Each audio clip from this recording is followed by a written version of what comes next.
When you went back in to relationship, మళ్ళీ మీరు ఒక బంధంలోకి వెళ్ళినప్పుడు ఆ బంధంలో మీకు అప్రిహెన్షన్స్ ఉన్నాయా ఫ్రెష్గా? ఆర్ ఏం తెలుసుకున్నారు, ఏం చెప్పుకున్నారు? అసలు రిలేషన్షిప్స్ గురించి మీ అభిప్రాయం ఏంటి? ఫస్ట్ ఆఫ్ ఆల్ రిలేషన్షిప్ అండి, ఇట్ ఈస్ ప్యూర్లీ కన్వీనియన్స్ అండి. నెంబర్ వన్,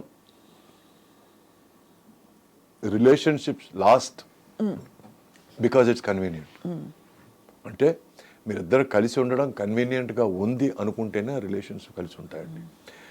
ఈ అమర ప్రేమలు, ఈ నువ్వు లేకపోతే నేను బతకలేనండాలు, యూ కంప్లీట్ మీ, నేను సగమే ఉన్నాను మిగతా సగం నువ్వు, ఇవన్నీ బండలండి. ఓకే, అంటే నువ్వు నేను కలిసి ఉన్నప్పుడు మనం ఫ్రీగా మాట్లాడుకోగలుగుతున్నాం, ఫ్రెండ్స్ లాగా చాలా విషయాలు చర్చించుకోగలుగుతున్నాం. చర్చించడానికి ఏమీ లేనప్పుడు ఇద్దరం ఒకే రూమ్లో గంటల తరబడి ఏం మాట్లాడకుండా మన పనులు మనం చేసుకుంటున్నాం అని ఉండగలిగినప్పుడే అది ప్రాపర్ సంసారం అవుతుందండి. ఏమిటి, 1 గంట అయింది నాకు భోజనం తీసుకొచ్చి పెట్టలేదు, అయిపోయింది, దొబ్బింది. గంట సేపు అయింది నువ్వు నాతో ఒక్క మాట కూడా మాట్లాడలేదు, మళ్ళీ దొబ్బింది. ఈ ఎక్స్పెక్టేషన్లేనండి, ఎక్స్పెక్టేషన్ల వల్లే చాలా విషయాలు ఫెయిల్ అవుతాయి. మనం ఇంకొక మనిషిని మన జీవితంలోకి తీసుకొచ్చినప్పుడు ఆ ఇంకో మనిషి కూడా ఏం ఆలోచిస్తారంటే, నేను వీడిని నా జీవితంలో తీసుకొచ్చాను, వీడు నాకు లగేజ్ కాకుండా ఉంటే బెటర్గా ఉంటుంది అని వాళ్ళు ఫీల్ అవుతారు.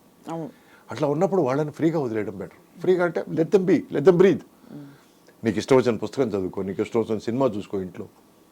లేదు నీకు ఎవరన్నా ఫ్రెండ్ ఏదో మాట్లాడాలనిపిస్తే ఇంటికి రమ్మని చెప్పి మాట్లాడు, కూర్చో, మాట్లాడు, whatever be. I don't have to be in her face, in her nose all the time. ఆ బ్రీదింగ్ స్పేస్ ఇవ్వాలండి. Correct. And it is all about respect. తను నాకు మర్యాద ఇచ్చి నాకు చెడ్డ పేరు వచ్చే విషయాలు ఏది చేయదని నేను నమ్మాలి. నేను తనకు చెడ్డ పేరు వచ్చే విషయాలు లేదా తనకు అవమానం వచ్చే విషయాలు ఏది చేయనని తను నమ్మాలి. అంతే, అయిపోయింది, ఫినిష్, సింపుల్. చాలా అబౌట్ చెప్పారు మ్యూచువల్ రెస్పెక్ట్. రెస్పెక్ట్ లేకుండా ఏం లేదండి.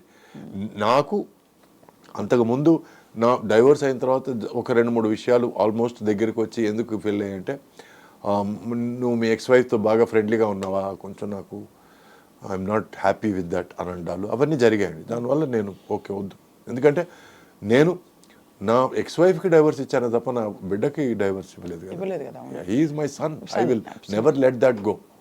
And plus she is my friend, I will never let that go. And తను పెళ్లి చేసుకున్నవాడు బ్రహ్మాండమైన మనిషి, and he is such a generous human being that he lets us be friends. So దానికి నేను మర్యాద ఇవ్వాలి. So I will not let that relationship go. ఇటువంటి పరిస్థితుల్లో I came across somebody who understood this and who was okay with this.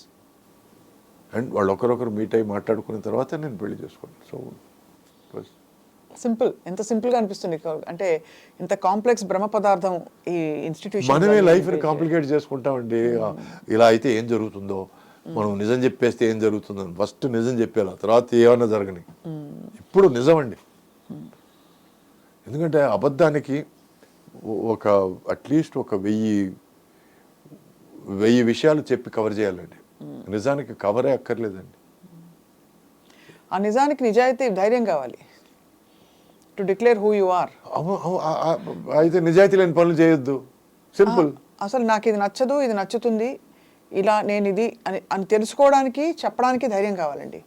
ఎందుకంటే మనం రెపర్కషన్స్ ఇలా చెప్తే అది పోతుందేమో, ఇది వీళ్ళు వెళ్ళిపోతారేమో, లేకపోతే వీళ్ళు వదిలేస్తారేమో, లేకపోతే ఈ ఆపర్చునిటీ వెళ్ళిపోతుందేమో అని చాలా మంది చెప్పరు బయటికి. సో అక్కడ చూస్తే యూ హ్యావ్ మొదటి నుంచి కూడా ఎక్కడ మీరు అందుకే తగ్గేదే లేదు, అంతే కదా. అయ్యో, అల్లు అర్జున్ బాగా ఇష్టం అండి నాకు. I love him as an actor and amazing actor, amazingly talented actor. మరి సో తగ్గేదే మ్యాటర్కి వస్తే నేను ఎందుకు తగ్గాలండి? ఇప్పుడు నాకంటే మీకు ఎక్కువ డబ్బు ఉండొచ్చు, నాకంటే మీరు ఒక పెద్ద ధనికుల ఫ్యామిలీలో పుట్టి ఉండొచ్చు, లేదు నాకంటే మీకు ఆపర్చునిటీస్ ఎక్కువ ఉండొచ్చు, కానీ మనిషిగా నేను ఏమాత్రం మీకు తగ్గనండి. స్ట్రాంగ్ స్పిరిచువల్ ఇది అది ఒక ఫిలాసఫీ అంటారా, లేకపోతే ఇంకా సెల్ఫ్ కేర్ అంటారా, సెల్ఫ్ లవ్ అంటారా? ఇట్స్ బేసిక్ ఫిలాసఫీ అండి. ఇప్పుడు ప్రతి మనిషి ఇలా ఆలోచిస్తే, నెంబర్ 1 తన కోసం పాటుపడతాడు, నెంబర్ 2 తన ఫ్యామిలీ కోసం పాటుపడతాడు, నెంబర్ 3 తన సొసైటీ కోసం పాటుపడతాడు, నెంబర్ 4 దేశం కోసం పాటుపడతాడు. చాలు, ఇటువంటి ఆలోచన ఉంటే ఇటువంటి నమ్మకం ఉంటే తన మీద తనకు నమ్మకం ఇంపార్టెంట్ అండి. ఇప్పుడు ఈ క్యాస్ట్ ఫీలింగ్లు అవి ఇవి మాట్లాడతారు చూడండి, అది ఎక్కడి నుంచి వస్తుందో తెలుసా? తన మీద తనకు నమ్మకం లేకుండా తను ఎలాగైనా సరే వెళ్ళి ఒక గ్రూప్లో జాయిన్ అయిపోవాలి. మేము ఎవరో తెలుసా, మేము ఈ క్యాస్టు అనవసరం అండి. సో అందుకే అటువంటి ఫీలింగ్లు ఏమీ లేవు నాకు. నాకు పెద్ద మైసూర్ శేషయ్య సురేష్ బాబు నాయుడు అనే పేరుని నేను మొత్తం నరికేసి సురేష్ అని మాత్రం పెట్టుకున్నాను నేను. ఎందుకంటే తలా వద్దు తోక వద్దని. Because I'm Suresh. My family doesn't define me, my cast doesn't define me, I define my self.